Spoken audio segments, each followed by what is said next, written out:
সারা দেশে নির্বাচনী প্রচারণায় ব্যস্ত প্রার্থীরা। এই মুহূর্তে কাফরুলে আছেন সহকর্মী নাজমুস সালেহী, মতিঝিলে আছেন তানভীর হাসান মেঘ এবং শরীয়তপুরে বিএম ইসরাফিল। সরাসরি প্রথমে যাচ্ছি নাজমুসের কাছে। জামাতের আমির ডাক্তার শফিকুর রহমানের নিজ নির্বাচনী এলাকা, তিনি আজকে সকাল থেকেই তার নিজ নির্বাচনী এলাকায় শুরু করেছেন জনসংযোগ। এই মুহূর্তে আছেন উত্তর কাফরুল এলাকায়। এখানে তিনি প্রথমে একটি স্কুলে গিয়েছিলেন, উচ্চ বিদ্যালয়ে, সেখানে শিক্ষকদের সঙ্গে মতবিনিময় করেছেন। এরপরে জামাতের আমির শফিকুর রহমান এই মুহূর্তে আসলে তার ভোটারদের সঙ্গে তিনি দেখা করছেন, সাক্ষাৎ করছেন, শুভেচ্ছা বিনিময় করছেন, খোঁজ খবর নিচ্ছেন এবং তিনি তার প্রতীক দাঁড়িপাল্লার পক্ষে আসলে তিনি ভোট চাচ্ছেন। কোথাও কোথাও এই মিরপুরের যে কাফরুল এরিয়াটি রয়েছে, এখানে আপনি জানেন যে নানা ধরনের সমস্যা রয়েছে, পয় নিষ্কাশন, চিকন অলিগলি, সরু রাস্তা, কোথাও যানজটের সমস্যা, কোথাও ভাঙা এ সময়, এবং বিশেষ করে এই অঞ্চলের মানুষের গ্যাসের, বিশেষ বাসা বাড়িতে গ্যাসের প্রচণ্ড তীব্র সংকট রয়েছে। জামাতের আমিরকে কাছে পেয়ে এই এলাকার ভোটাররা তাদের সমস্যার কথাগুলো তুলে ধরছেন, সম্ভাবনার কথাগুলোকেও জানাচ্ছেন। জামাতের আমির ডাক্তার শফিকুর রহমান তিনি সে সমস্ত সমস্যা সমাধানে তিনি যদি নির্বাচিত হয়ে আসতে পারেন তাহলে তিনি কী ধরনের উদ্যোগ নেবেন সেগুলো তিনি ভোটারদেরকে বলছেন, এবং তিনি পায়ে হেঁটে তিনি কিন্তু হাঁটছেন এবং জনগণের সঙ্গে তিনি কথা বলছেন। সকাল থেকেই সকাল 11:30টার পর থেকে তার এই নির্বাচনী জনসংযোগ শুরু হয়েছে। আপনি জানেন যেদিন থেকে নির্বাচনী জনসংযোগ বা প্রচারণা অফিসিয়ালি আনুষ্ঠানিকভাবে শুরু করার অনুমতি দেয় নির্বাচন কমিশন, তখন জামাতের কিন্তু এই প্রচারণা শুরু হয়েছিল মিরপুর আদর্শ উচ্চ বিদ্যালয় থেকে। সেখান থেকে কিন্তু জামাতের আমির, সেটিও তার নিজ নির্বাচনী এলাকা ছিল, তিনি সেখান থেকে সমাবেশের মাধ্যমে সেটিকে শুরু করেছেন। এরপরে তিনি উত্তরবঙ্গ সফরে গিয়েছিলেন। এরপরে তিনি উত্তর পশ্চিমাঞ্চলের বেশ কিছু জেলা গতকালকে তিনি সফর করে আজকে সকালেই রাতের বেলা তিনি ঢাকায় প্রবেশ করেছেন। ঢাকায় প্রবেশ করেই তিনি কিন্তু আবার সকালবেলা শুরু করেছেন তার নির্বাচনী এলাকায়। এই এলাকার অলিগলি থেকে আমরা দেখছি অসংখ্য মানুষ তারা রাস্তার দুপাশে জামাতের আমিরকে শুভেচ্ছা জানাতে অথবা তাকে দেখতে তারা কিন্তু এসে রাস্তার দুপাশে ভিড় করছেন, এবং এই এলাকার যে ভোটাররা রয়েছেন জামাতের আমির সবার সঙ্গে শুভেচ্ছা জানাচ্ছেন এবং তাদের সঙ্গে কথা বলছেন এবং প্রতিশ্রুতি দিচ্ছেন তিনি নির্বাচিত হয়ে আসলে তিনি আসলে কি করবেন সেই বিষয়গুলো নিয়ে।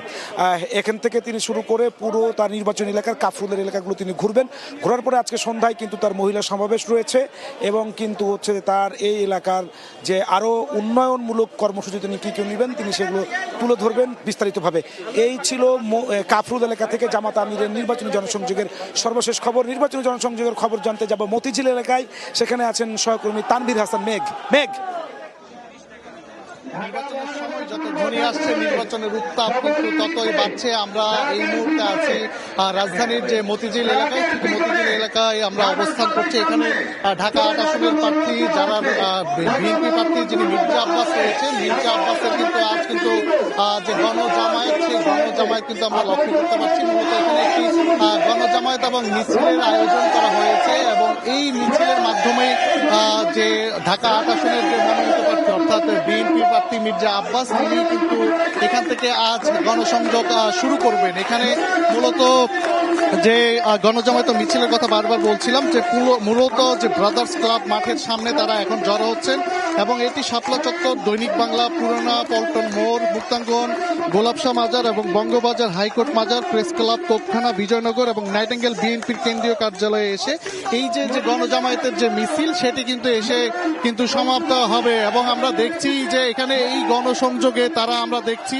যে বিপুল পরিমাণ কিন্তু আমরা দেখছি যে গণজামায়াতে কিন্তু লক্ষ্য করতে পারছি। এবং সেই সঙ্গে আমরা দেখছি যে এই মুহূর্তে যে ক্লাব মাঠের কথা যেমন বলছিলাম, সেখানে কিন্তু তারা একে একে ঢাকা মহানগরের বিভিন্ন দলের নেতাকর্মীরা কিন্তু এখানে জড়ো হয়েছেন এবং এখন পর্যন্ত মির্জা আব্বাস আসেনি। তিনি আসলেই গণজামায়াত এবং যে মিছিলের যে আনুষ্ঠানিকতা, সেই আনুষ্ঠানিকতা কিন্তু শুরু হবে। এবং সেই সঙ্গে এই মহানগরের যে সকল দলের নেতাকর্মীরা আছেন এবং ছাত্র দলের যারা নেতাকর্মীরা যারা আছেন তারা কিন্তু এসে এখানে এখানকার যারা ভোটাররা রয়েছেন তাদের সঙ্গেও কিন্তু প্রার্থীর পাশাপাশি কিন্তু যে নেতাকর্মীরা রয়েছেন তারাও কিন্তু ভোটারদের সাথে কথা বলছেন এবং ভোটারদের সঙ্গে কথা বলছেন এবং ভোটারদের কথাও কিন্তু শুনছেন এবং সব মিলে বলা চলে যে এই এলাকায় কিন্তু আমরা দেখছি ঢাকা ৮ আসনের যে বিএনপি মনোনীত প্রার্থী মির্জা আব্বাস আর তার গণসংযোগকে হয়তো কিছুক্ষণ পর শুরু হবে। তো এই ছিল আমার কাছে রাজধানী প্রচার প্রচারণের সবশেষ। আমরা একটু এখন শরীয়তপুরে যেতে চাই, সেখানে আছেন আমার আরেক সহকর্মী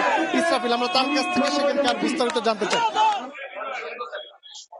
শরীয়তপুরে মোট ৩টি আসন রয়েছে এবং এই ৩টি আসনের মধ্যেই কিন্তু আজকে আমরা যেখানে রয়েছি এটি হচ্ছে শরীয়তপুরের ৩ আসন, অর্থাৎ এটি হচ্ছে ডামুড্ডা উপজেলার কনেশ্বর ইউনিয়নে আমরা রয়েছি। এখানে বাংলাদেশ জাতীয়তাবাদী দল বিএনপির চেয়ারম্যান নির্বাচনী প্রচারণার সবশেষ খবর জানতে আমরা সরাসরি যুক্ত ছিলাম শরীয়তপুরে। তার আগে ছিলাম রাজধানীর কাফরুল এবং মতিঝিল এলাকায়।